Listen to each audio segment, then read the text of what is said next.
Hello, and welcome to Tobin Daily. I'm JNS Editor-in-Chief Jonathan Tobin. Thanks for joining me for another discussion on the most pressing issues in the Jewish world. Please like, subscribe, and give us good reviews when you listen to the show. Now let's get started.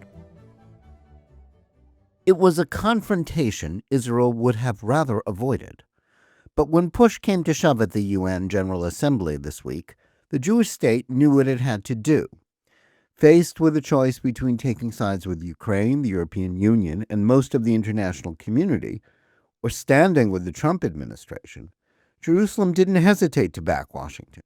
For doing so, it's not only getting bashed by some familiar critics, but former friends as well. The dilemma was caused by an EU resolution reaffirming the world body's condemnation of Russia for its illegal invasion of Ukraine's borders on the third anniversary of the war that started on February 24, 2022. The measure also demanded that Moscow withdraw immediately from territory it seized from the former Soviet Republic in 2014. The United States, which had begun an effort to negotiate an end to the brutal conflict that has taken 1 million lives on both sides, opposed the resolution.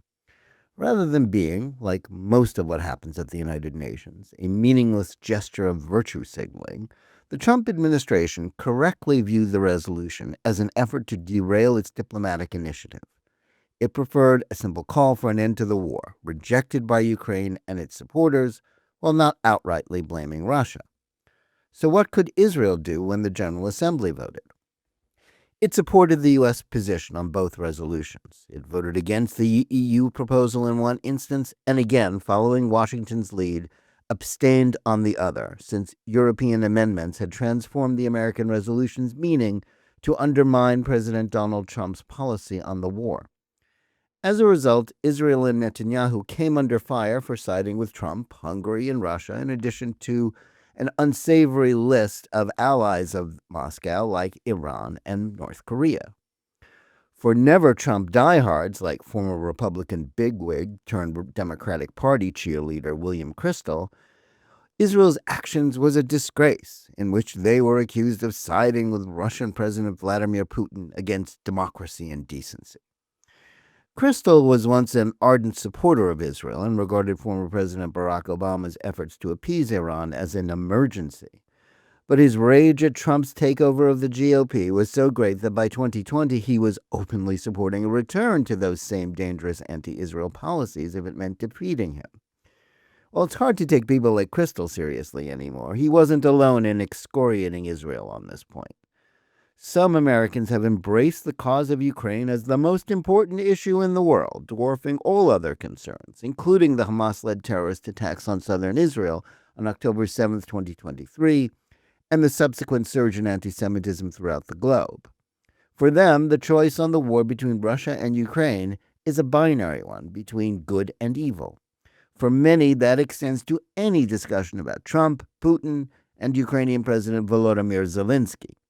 Standing with Trump against Zelensky's demands for a continuation of former President Joe Biden's policy backing the war for as long as it takes is now treated as a de facto endorsement of Putin by many in the corporate liberal media. For those who demonize Trump along with Putin, lumping Israel in with them isn't a stretch. The American political left has turned on the Jewish state, falsely accusing it of being a settler colonial and apartheid state that commits genocide against Palestinians in the Gaza Strip. The barbarous actions of Hamas and the Palestinians are termed justified resistance rather than evidence of depravity and hate. They already judge Israel by a distorted set of double standards they would never apply to any other country or people. Even so, Netanyahu would have been happy to avoid being depicted as having discarded morality so as to retain a stance as Trump's sidekick. Despite Trump's false claim that Ukraine started the war, there is no rational alternative to an effort to end a conflict that cannot be won by either side.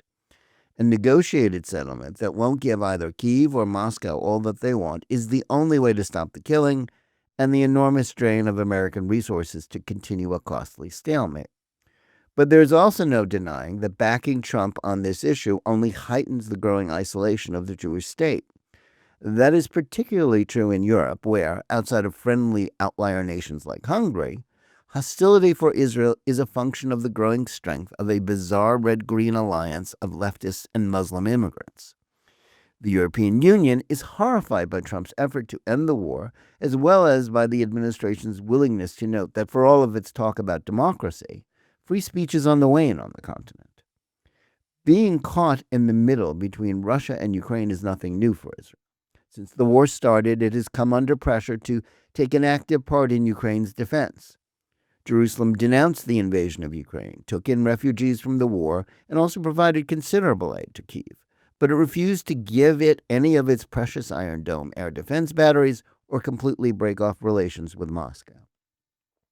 At the time, Russia's military presence in Syria, as well as the safety of those Jews who remained in that country after most had left in the last 35 years, provided a rationale for Jerusalem's caution. Zelensky also undermined his own case when, in a virtual address to the Knesset, he falsely claimed that Ukrainians stood with the Jews during the Holocaust when, in fact, they were among the most ardent and brutal collaborators with the Nazis. Any other world leader making such an egregious claim would have been denounced as a Holocaust denier. But so great was the regard for Zelensky that it was largely ignored. The same was true when it comes to how Ukraine votes in the United Nations. As Israel ambassador to Ukraine said in 2023, Kyiv votes against Israel more than 90% of the time and has come down on the side of anti-Semitic discrimination at the world body more often than not. How then can Ukraine's fans condemn Israel's voting?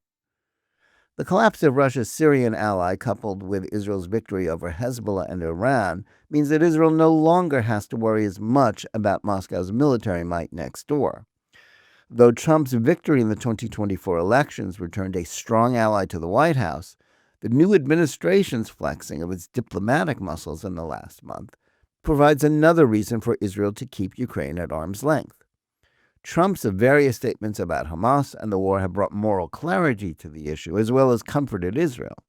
But as his Mideast envoy Steve Witkoff travels to the region seeking to keep the ceasefire hostage release deal alive, in addition to beginning efforts to expand the 2020 Abraham Accords, Netanyahu knows full well that Trump is in charge in the region, not Israel.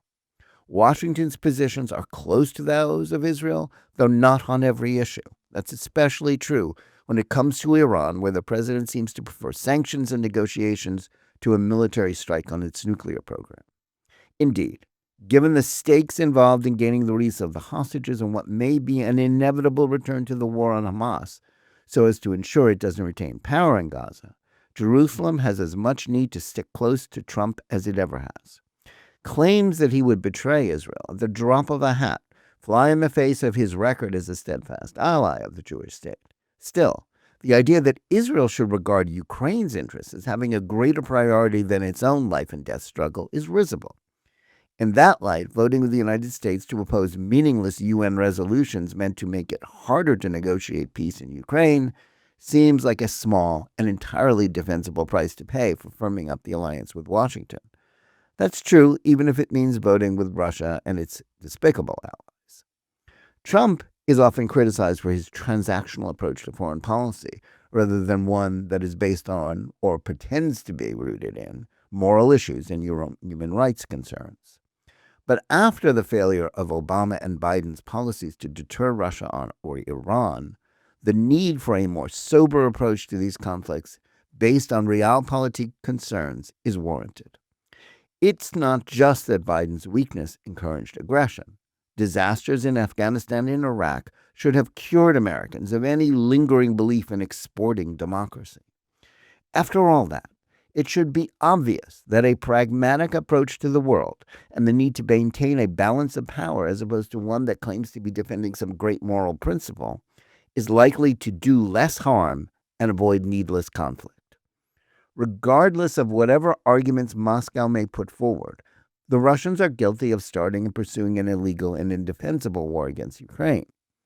Yet, a continuation of Biden's support for the unattainable goal of Ukraine defeating Russia still sounds good to Western armchair strategists committed to obsolete Cold War strategies.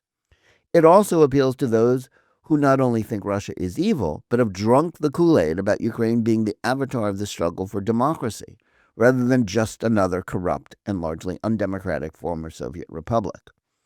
In his first term, Trump was encouraged to listen to the grown-ups who came out of the foreign policy establishment rather than his own instincts. He eventually learned that was a mistake and achieved a great deal, especially in the Middle East, by ignoring those establishment voices. He may still be too impulsive to have earned blind trust when it comes to charting a new course for the United States abroad. But putting down his peace initiative as merely appeasing Putin or recycling the long-since debunked Russian collusion hoax conspiracy theories is not a credible or reasonable response to his positions. Under the circumstances, allowing no daylight between the United States and Israel is not only a wise strategy for Jerusalem, it is one that puts it on the side of a far more effective policy to defend the interests of the West, as well as the Jewish state, than anything Trump's critics might support. Thanks for listening. Please remember to tune in every day for Jonathan Tobin Daily Edition and every week for Think Twice, my full-length JNS TV program. Whether you're listening to us on Apple, Spotify, YouTube Music, or any of the other podcast platforms, or on the JNS YouTube channel, please like and or subscribe to JNS, click on the bell for notifications, and give us good reviews. Please write to us at thinktwice@jns.org and let us know where you listen or watch the show and what you think about it. And remember, keep reading and thinking for yourself.